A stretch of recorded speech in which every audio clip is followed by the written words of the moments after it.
Hello बच्चों, आज की क्लास में हम डिस्कस कर रहे हैं हमारी कक्षा 10 की गणित की वर्कशीट 47। तिथि है 21 अक्टूबर 2020 और आज का हमारा टॉपिक है वृत्त की स्पर्श रेखाओं पर आधारित प्रश्न। यानी हम कुछ और प्रश्न आज डिस्कस करेंगे जो वृत्त पर जो स्पर्श रेखाएं खींची जाती हैं उससे संबंधित हैं। तो सबसे पहले पिछला याद कीजिए और बताइए। वृत्त पर स्थित किसी बिंदु से वृत्त पर स्पर्श रेखाओं की संख्या, यानी वृत्त पर कोई बिंदु है यहाँ पर, क्या हम यहाँ से वृत्त पर स्पर्श रेखा खींच सकते हैं? नहीं। तो वृत्त की स्पर्श रेखाएं कितनी हो गई यहाँ पर? 0, क्योंकि हम कोई खींच ही नहीं सकते। वृत्त की स्पर्श रेखा वृत्त को बिंदु पर स्पर्श करती है। किस बिंदु पर स्पर्श करती है? एक बिंदु पर स्पर्श करती है, जिसे हम क्या बोलते हैं? स्पर्श बिंदु। तो वृत्त की स्पर्श रेखा वृत्त को केवल एक बिंदु पर स्पर्श करती है, जिसे हम स्पर्श बिंदु कहते हैं। वृत्त के बाह्य बिंदु से वृत्त पर बनी स्पर्श रेखाओं की लंबाई, ये तो हमें पता है क्या होती है? बराबर। ये प्रमेय तो हम यूज भी करते हैं ना प्रश्नों को हल करने के लिए, तो वो होती हैं बराबर। अब देखते हैं आज के उदाहरण क्या क्या हैं। सबसे पहले है उदाहरण 1। दिए गए चित्र में त्रिभुज ACB का परिमाप ज्ञात करें यदि PC बराबर 28 सेंटीमीटर हो तो। अब PC यानी यहाँ से यहाँ तक की लंबाई, ये पूरी की पूरी हमें 28 सेंटीमीटर दी हुई है। तो अब यहाँ पर हम ध्यान से देखें, ये पॉइंट है A से AP एक स्पर्श रेखा और AR दूसरी स्पर्श रेखा। तो इसका मतलब PA और AR जो हैं दोनों बराबर होंगे, क्योंकि बाह्य बिंदु से स्पर्श रेखा खींची गई है, तो PA और AR हो गए बराबर। उसी प्रकार B भी बाह्य बिंदु है और उससे ये दो स्पर्श रेखाएं खींची गई, तो QB और BR भी इक्वल हो गए। अब PC यानी C को हम बाह्य बिंदु लें, ये C हमारा है, तो C से P तक की दूरी और C से Q तक की दूरी, ये भी हमारी स्पर्श रेखाएं हैं वृत्त पर, तो PC और QC भी बराबर हो गए। अब PC हमें 28 दे रखा है और PC जो है वो QC के बराबर है, तो QC भी क्या हो गया? 28 सेंटीमीटर। तो QC भी हमारा 28 सेंटीमीटर हो गया। अब PC किससे मिलकर बना है? PC मिलकर बना है PA और AC से, तो PC बराबर 28 बराबर PA प्लस AC, और PA जो है वो बराबर है AR के, तो हम PA की जगह AR लिख दें। AR जमा AC बराबर 28 हो गया, क्योंकि PA जमा AC जो है वो 28 है, तो AR जमा AC भी हमारा क्या हो गया? 28 हो गया। अब इसी प्रकार QC को देखें, QC किससे मिलकर बना है? QC मिलकर बना है QB और BC से, तो QB प्लस BC बराबर 28, और QB हमारा किसके बराबर है? QB बराबर है BR के, तो हम QB की जगह लिख देते हैं BR, और BR जमा BC भी हो गया 28। अब हमारे पास एक आ गई समीकरण 1 और ये दूसरी समीकरण। इन दोनों समीकरणों को हम जोड़ देते हैं। AR जमा AC जमा BR जमा BC बराबर 28 जमा 28। अब AR और BR इनको हम इकट्ठे ले आए। AC जमा BC बराबर 28 और 28 हो गए 56, और AR और BR मिलके हमें क्या मिल गया? पूरा हमारा AB। तो AB जमा AC जमा BC बराबर 56, और हमें पता है AB BC AC क्या होगा? हमारा त्रिभुज ABC का परिमाप। तो यही हमें निकालना था कि त्रिभुज ABCB का परिमाप क्या है, वो आ गया हमारे पास 56 सेंटीमीटर। तो ये है हमारा उदाहरण 1। अब देखते हैं उदाहरण 2। उदाहरण 2 में क्या है? सिद्ध कीजिए कि किसी बाह्य बिंदु से किसी वृत्त पर खींची गई स्पर्श रेखाओं के बीच का कोण स्पर्श बिंदुओं को मिलाने वाले रेखाखंड द्वारा केंद्र पर अंतरित कोण का संपूरक होता है। यानी ये जो हमारा बाह्य कोण है ये, और ये जो कोण है जो केंद्र पर बन रहा है, ये दोनों क्या है? संपूरक। संपूरक का मतलब क्या होता है? इन दोनों कोणों का योग कितना होना चाहिए? 180 डिग्री। ये हमें सिद्ध करना है। तो ये है हमारा केंद्र A, ये पॉइंट D यानी स्पर्श बिंदु, ये स्पर्श बिंदु C, और ये है E। तो हमें सिद्ध क्या करना है? हमें सिद्ध करना है CED यानी ये कोण जमा CAD ये कोण। ये दोनों कोण 180 डिग्री है, इनका सम जो है योग 180 डिग्री है। अब सबसे पहले ये जो हमारी स्पर्श रेखा है CE और CD, हमें पता है स्पर्श रेखा और वृत्त त्रिज्या जो है, जो स्पर्श रेखा पर है, इन दोनों के बीच का कोण कितना होता है? 90 डिग्री का, क्योंकि ये लंबवत होती हैं। तो इसका मतलब ये कोण भी हमारा 90 डिग्री हो गया और ये कोण भी 90 डिग्री हो गया ना। तो इस हम क्या लिखेंगे? ACED, 4 भुजाएं वाला है ये, तो चतुर्भुज। तो ACED एक चतुर्भुज है जिसमें ACE जमा ADE जमा CED और जमा कोण CAD, चारों कोणों का योग कितना होगा? 360 डिग्री। और उसमें से दो कोण ये और ये हमारे 90 डिग्री है, यानी ACE और ADE 90 डिग्री के। तो बचा कौन? CED और CAD बराबर 360। अब ये 180 यहाँ पर आया माइनस का बन के, तो 360 में से 180 गए, बच गया 180, यानी कोण CAD जमा कोण CAD बराबर हो गया 180 डिग्री। और यही हमें सिद्ध करना था। इति सिद्धम। अब चलते हैं अगले प्रश्न पर। अगला प्रश्न क्या है? उदाहरण 3 दिए गए चित्र में कोण DOB तथा कोण ODC का मान ज्ञात कीजिए। कोण DOB ये हमारा D है, ये O और ये B, तो कोण DOB कौन सा हो गया? ये और ये जो कोण है हमारा, ये हो गया कोण DOB। और किसका मान ज्ञात करना है? ODC का। तो O ये रहा, C है हमारा यहाँ पर, यानी ये कोण। एक बार ये निकालना है और एक बार ये निकालना है।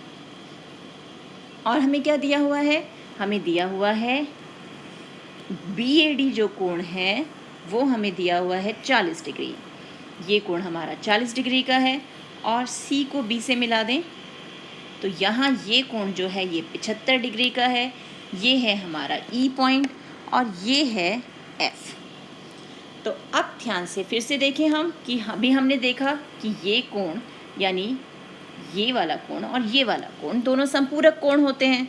तो इसका मतलब DOB और DAB जो है इन दोनों का योग 180 डिग्री होगा।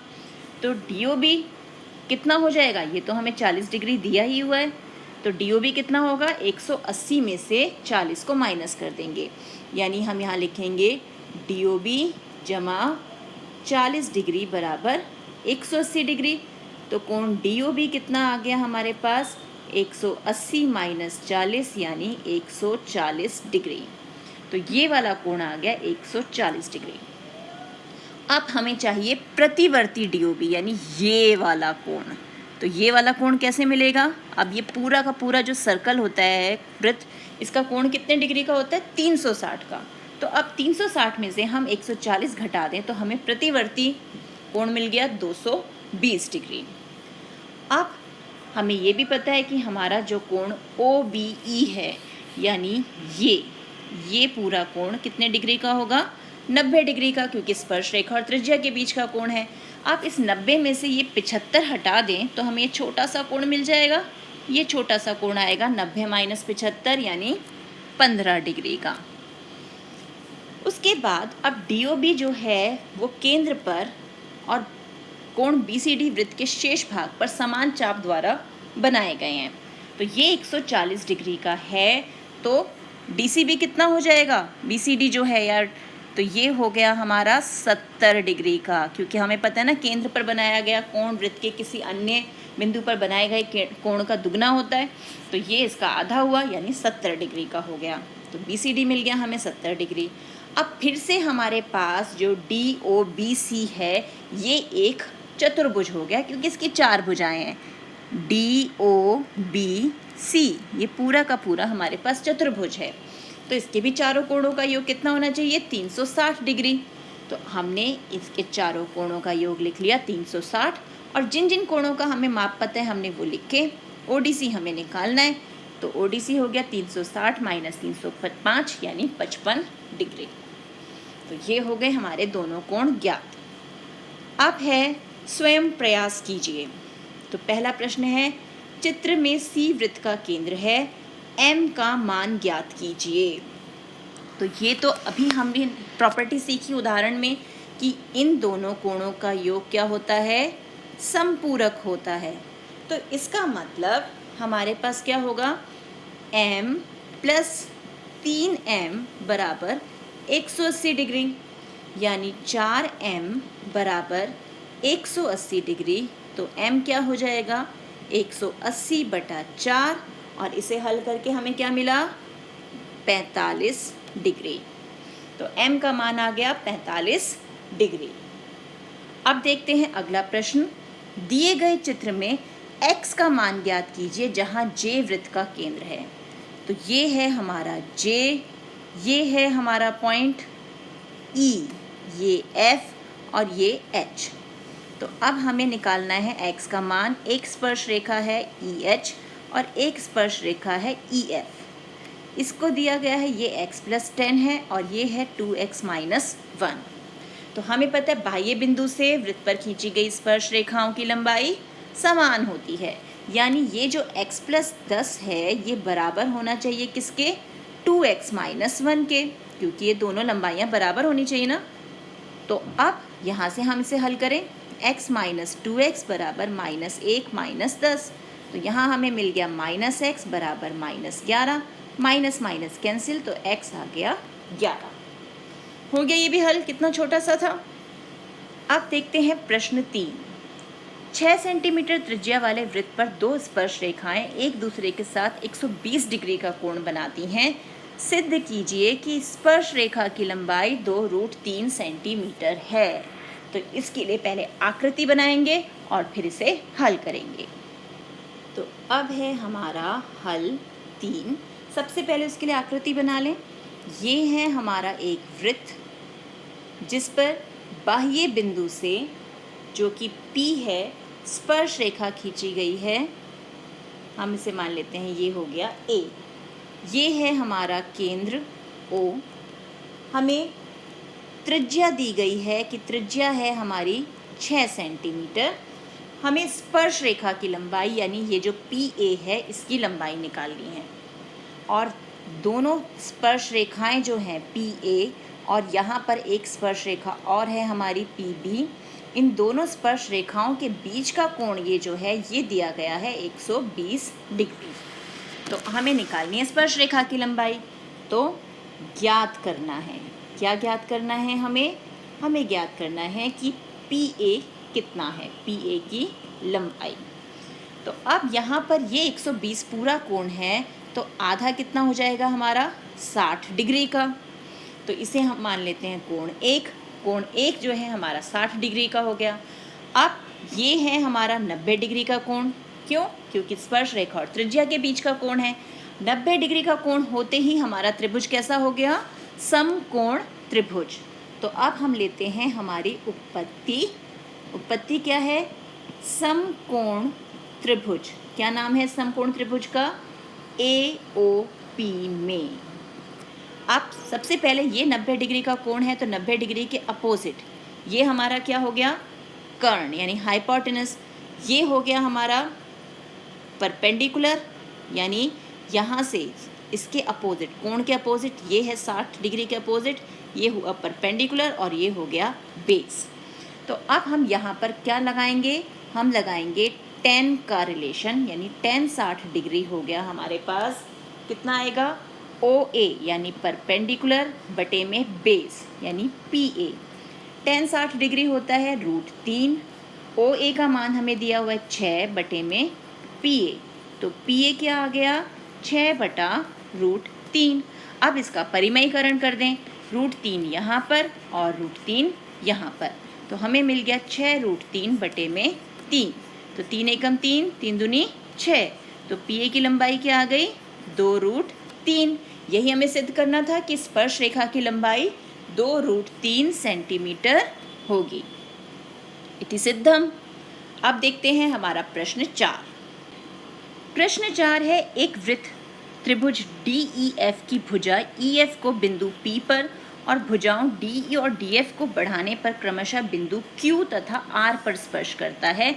सिद्ध कीजिए कि DQ जो है वो बराबर है 1/2 त्रिभुज DEF का परिमाप। तो इसके लिए भी पहले आकृति बनाएंगे और फिर हम प्रश्न को हल करते हैं। अब है हमारे पास हल 4।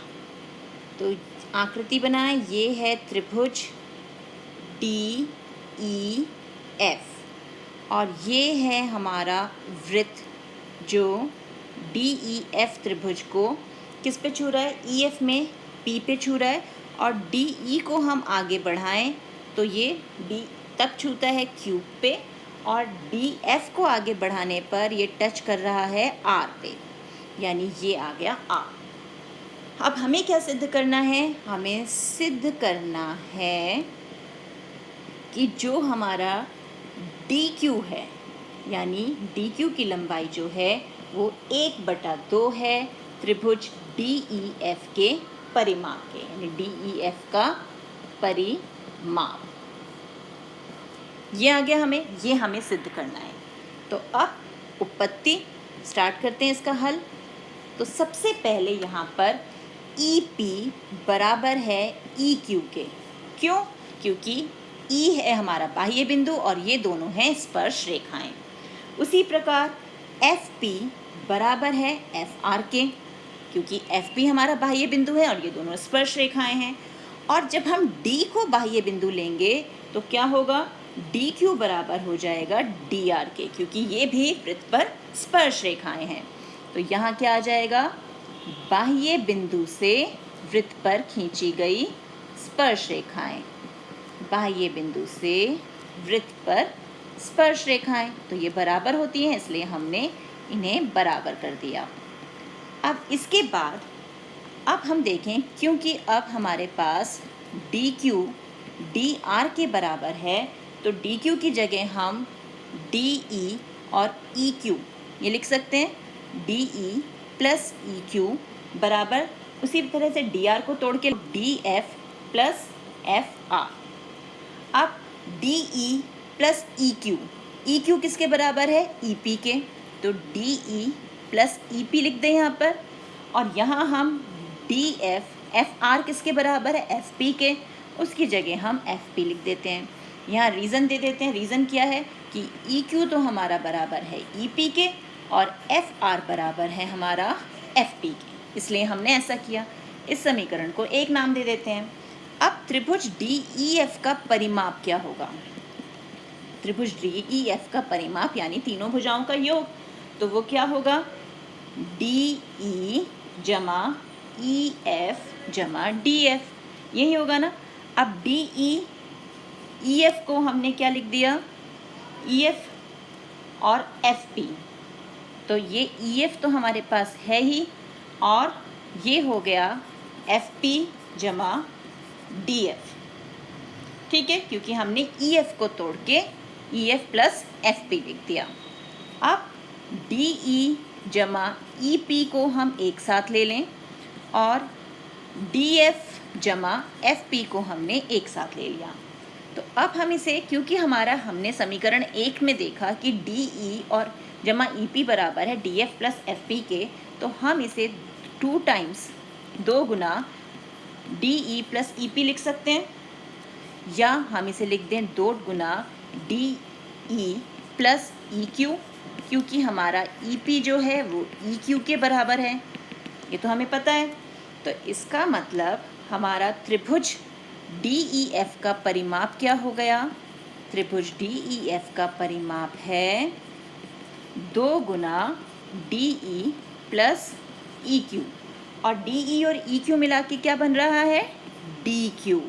तो त्रिभुज DEF का परिमाप बराबर 2 गुना DQ, तो DQ क्या हो जाएगा, ये 2 आ गया बटे में, यानी 1/2 त्रिभुज DEF का परिमाप। यही हमें हल करना था, यही सिद्ध करना था। तो इति सिद्धम। तो ये है हमारी आज की वर्कशीट। इसी प्रकार के प्रश्नों का अभ्यास कीजिए।